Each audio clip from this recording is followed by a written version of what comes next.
by saying hello to Therese Casey, the guy that hangs out with her occasionally. And Bobby, thank you. Thanks for being here. Thanks for welcoming me home. And the McGregor family, all of them, including the long-suffering wife who's had to be the sister, like my sister, of the mayor for all those years. I want to thank them all. Mayor Burke and Mayor Carnetti, congratulations. And President Eric Dean. Mr. President, as I said earlier, the iron workers have been with me my entire career.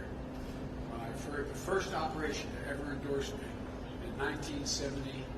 I wasn't even old enough to be elected senator, and you guys endorsed me, and I was able to turn 30 by the time I got sworn in. By the time I wasn't elected, I wasn't old enough. And it's great to be home. My dad is from Dunmore, and Mr. Mayor, and my mom is from Scranton.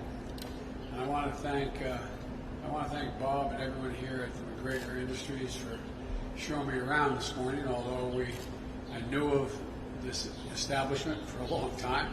It's only been around 100 years, and but this is the kind of small manufacturing business that demonstrates that the resilience, the creativity, and the staying power of the American industrial base.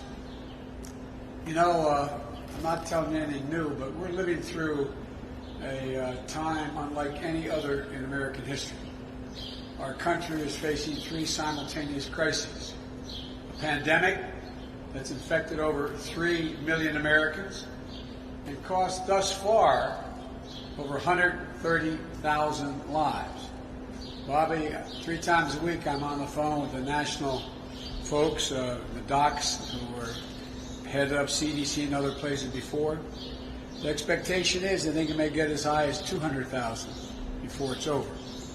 And it slows no sign of slowing down. We have an economic crisis that's left almost 18 million Americans out of work, with some of the greatest pain inflicted on small businesses and communities of color. A national reckoning on the issue of racial injustice that's long plagued the United States of America, long plagued our country, has come on top of a widening economic inequity and a mounting climate crisis. Each of these crises is an enormous challenge that is testing our strength, our patience, our resilience, and our commitment to our core values, and a commitment to one another. But each of these also presents tremendous opportunity for the nation, an opportunity to prepare now for the future threats we know are just around the corner, an opportunity to address fundamental inequities of our nation, the growing gap between the very wealthy and everyone else. It's an opportunity to finally and fully live up to the words and the values enshrined in our founding documents of this nation.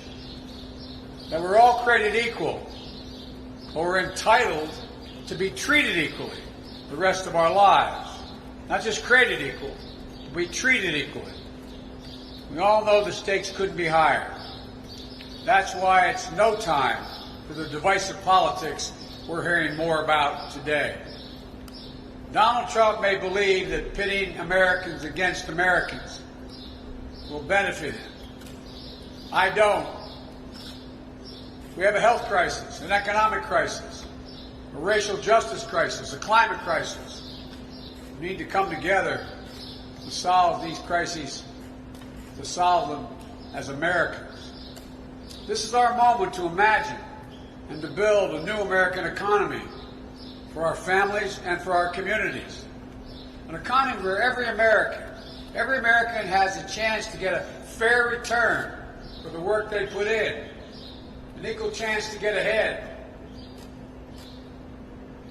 My grandpa, when I lived with him down in Greenridge, used to talk about everybody. Everybody, Joey, deserves a shot. Just a shot. Everybody.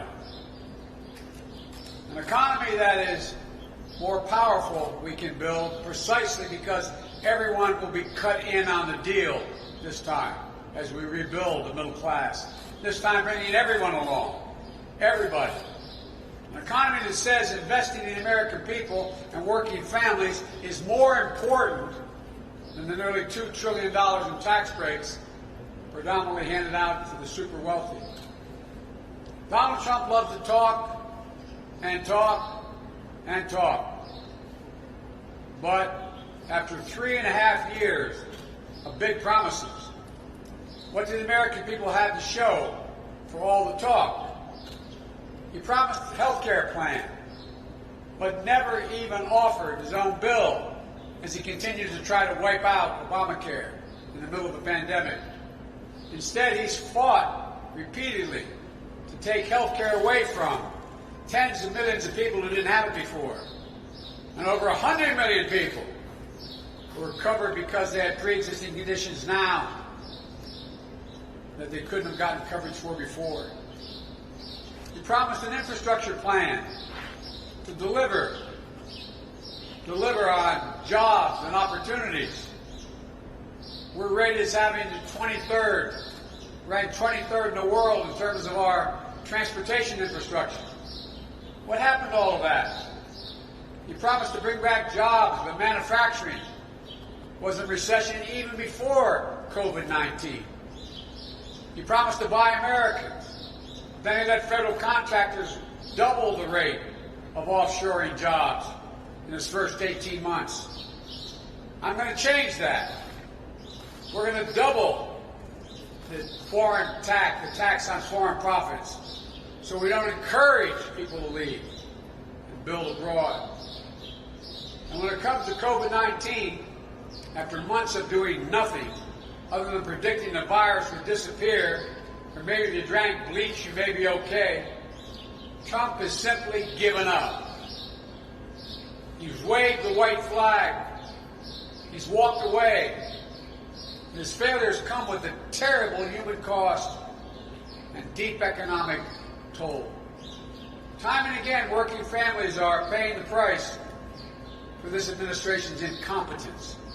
There's no other way to say it than incompetence. Small businesses have ended up with the short end of the stick as well. Less than a third of the massive amounts of money for stimulus that the Congress has passed and the Federal Reserve has made available to the private sector, less than a third of it has gone to Main Street businesses, big businesses, the wealthy, Trump's cronies and pals. They've been the big winners. Senator Casey can tell you they wrote in the law there had to be oversight, the Inspector General, to make sure where that money went. I'm the guy that had responsibility of handing out $84 billion in the Recovery Act and the financial recession. I met once every 2 weeks with the Inspectors General. Everything was open. What are we finding out now?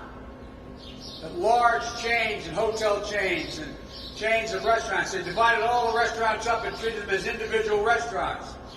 They're already making hundreds of millions of dollars. With Main Street, mom and pop businesses, they didn't get the money. The truth is, throughout this crisis, Donald Trump has been almost singularly focused on the stock market, the Dow and NASDAQ. Not you, not your families. If I am fortunate enough to be elected president, I'll be laser focused on working families. The middle-class families I came from here in Scranton, not the wealthy investor class.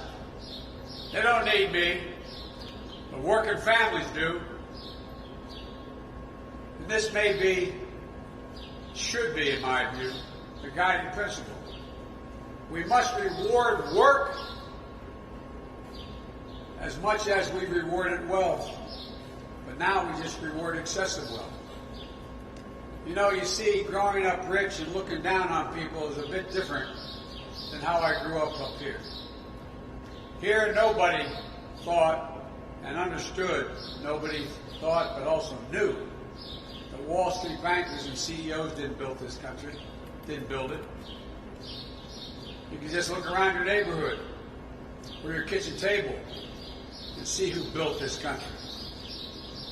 It was at my grandfather Finnegan's kitchen table in Greenridge that I learned money doesn't determine your worth.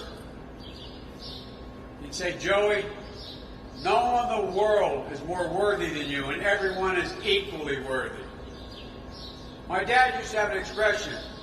The people who follow me, I know they're probably tired of me saying it, but he meant it, and I never understood it as well as I have the last 15 years. He said, Joey, a job's about a lot more than a paycheck. It's about your dignity. It's about respect. It's about your place in your community. It's about being able to look your kid in the eye and say, honey, it's going to be okay, and mean it. You know, Mr. President, over 56% of the American people think their kids will never reach the standard of living they had. And folks, we know who built this country. Hard-working folks like you grew up with. You know who built the middle class? Unions built the middle class. That's why we have a middle class. I don't know if you say, Joey, your labor from belt buckle to shoe sole. Well, I've taken pride in that, because the only way, my dad would say, you deal with power is with power. With power. Corporate America, and I come from the corporate state of the world, Delaware. The only way to deal with use of power is with power. And labor, unions, are the only ones that have that capacity to do it. If that's raining outside, come on in, guys. I don't want anybody out there. Are you guys in the rain? Or is that not rain? I thought that was rain. It is? You guys can come on in. Don't stay out there. But look, determination, resilience, and grit. The strength to get up no matter how many times you get knocked down. Respect for hard work and for the people who do it. These are the values I grew up with and all of you have grown up with. These are the values that I'm going to take with me to the Oval Office. I'll give more help to mainstream business and entrepreneurs and ask more of corporate America. You know, half of the jobs in America are small business jobs. And even back to as early as May, some estimates found that more than 100,000 small businesses have been permanently shut down. More have closed, and it's been devastating. So enough is enough. It's time to reverse the priorities in this country. It's time to help small businesses, middle-class folks manage their way through a pandemic. And let's help millions of would-be entrepreneurs get out from under their debts so they can start businesses. And it's time corporate America paid their fair share of taxes. We thought in our administration we should lower the tax from the high 30s to 28%, but lower it to 21. I'm going to raise it back up to 28. Provide hundreds of billions of dollars to invest in the growth of this country. And the days of Amazon paying nothing in federal income tax will be over. Let's make sure their workers have the power and the voice. It's way past time to put an end to the era of shareholder capitalism. The idea the only responsibility a corporation has is with shareholders. That's simply not true. It's an absolute farce. They have responsibility to their workers, their community, to their country. That isn't new or radical notion. These are basic values and principles that help build this nation in the first instance. Now the challenge is to take these fundamental values and apply them to the new economy we have to build in the years ahead. And folks, it's not sufficient to build back. We have to build back better. That's what my plan is, to build back better. It's bold, it's practical, and it's focused on building an economy for the future, not for the past. and it responds to 5 truths laid out in this moment of crisis. The first is that we've seen in the course of this pandemic that we need to strengthen our industrial base as long-term sources of middle-class job creation. Let's use this opportunity to take bold investments in American industry and innovation so the future is made in America, all in America. I do not accept the defeatist view that forecasts that automation and globalization mean we can't keep well-paid jobs here in America and create more of them. I do not buy for 1 second that the vitality of American manufacturing is a thing of the past. American manufacturing was the functioning arsenal of democracy in World War II, has to be part of the engine of new prosperity in America now. So today, I'm releasing a blueprint I think the press has, how to create millions of good-paying union jobs, building products and technologies that we need now and will need in the future. And it starts with a pretty basic idea. When we spend taxpayers' money, when the federal government spends taxpayers' money, we should use it to buy American products and support American jobs. My plan would tighten the rules to make this a reality. And it goes further. During my first term alone, we'll invest $400 billion in purchasing products and materials our country needs to modernize our infrastructure, replenish our critical stockpiles, and enhance national security. That's how much the federal government will spend on buying products, the federal government.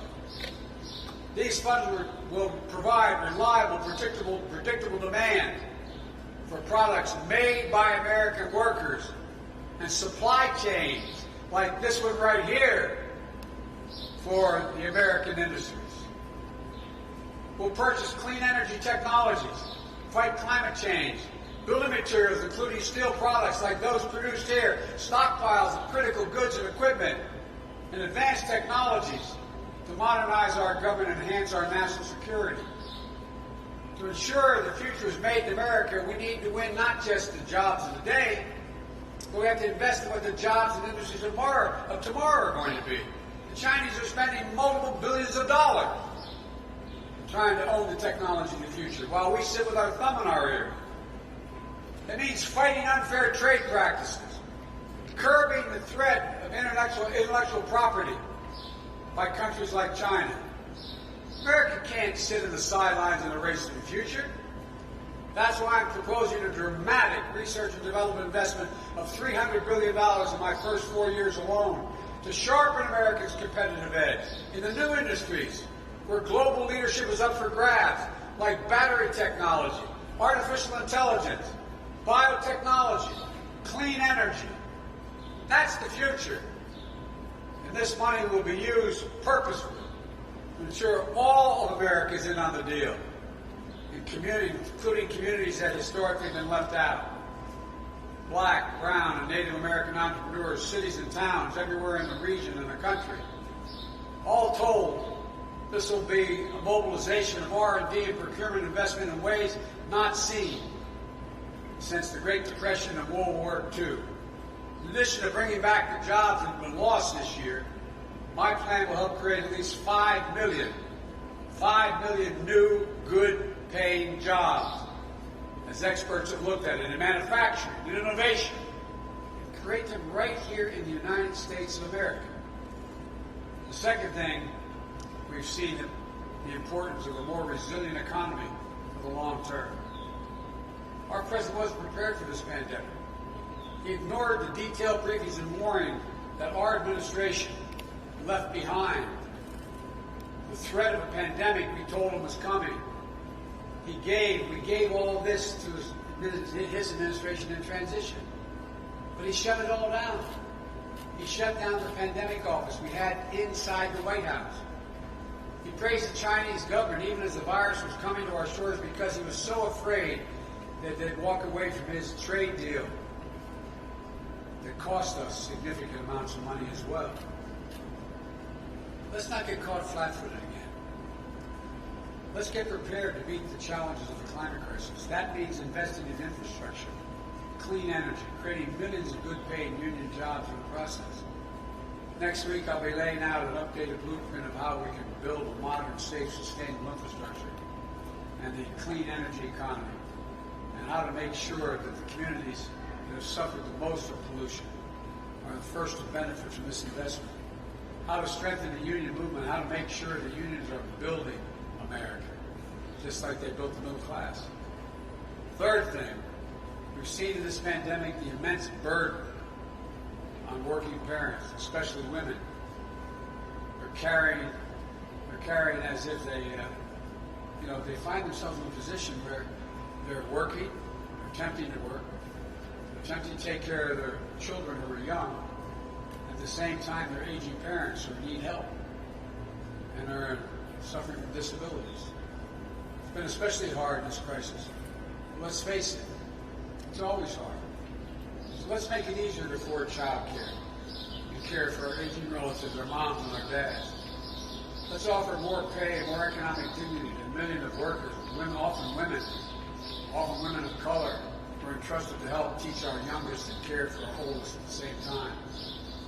Donald Trump has no idea what it's like to be a single parent who's barely getting by and needs to find child care. He doesn't have a clue what it's like to provide for an aging parent, and that's understandable. But it's unconscionable that he doesn't even try to understand or empathize with the struggle of so many millions of people out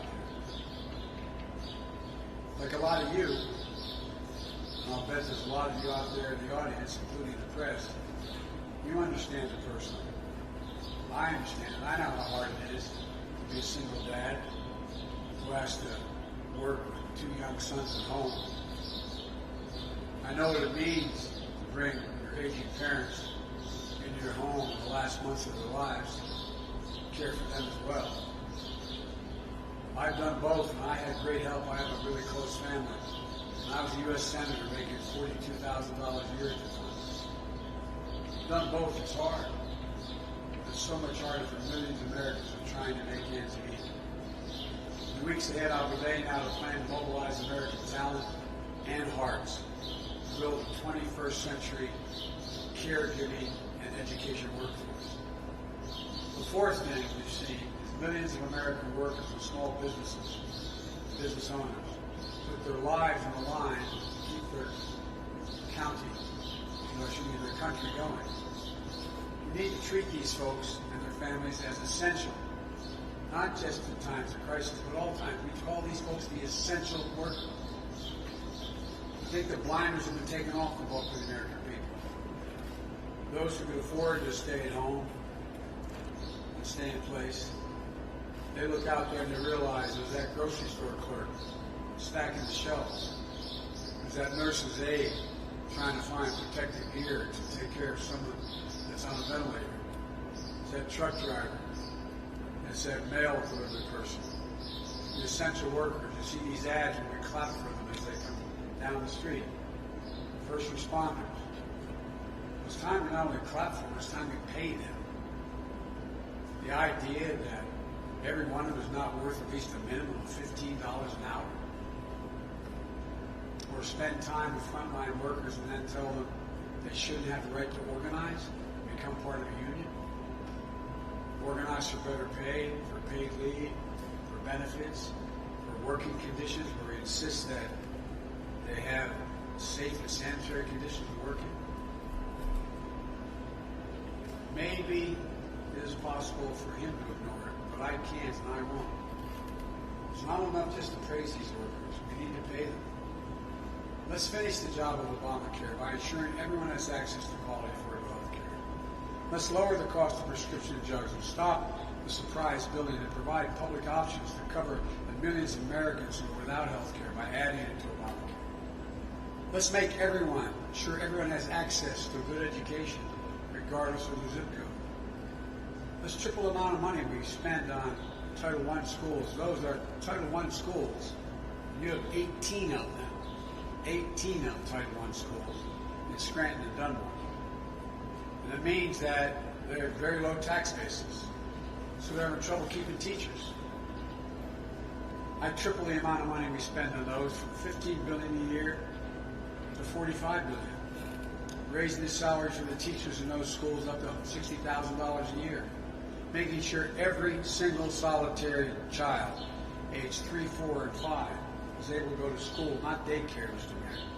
All the data shows and studies show, whether it's at the U or it's at the University of Pennsylvania, anywhere around, that increases by over 58% the chance that that child will go all the way through and graduate without having any trouble.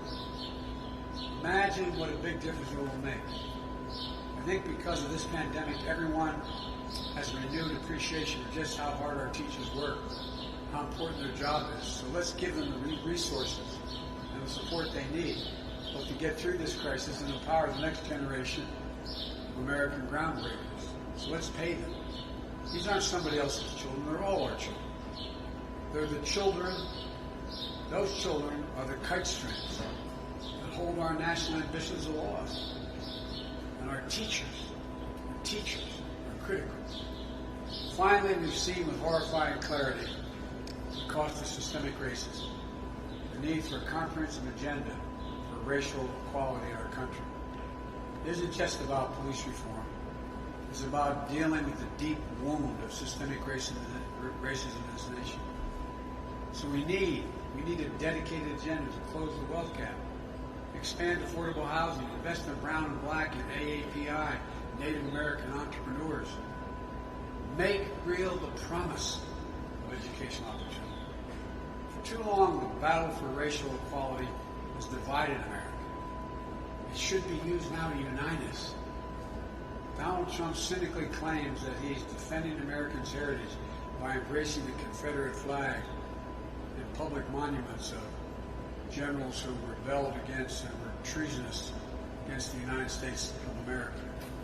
People who tried to permanently rip this nation apart.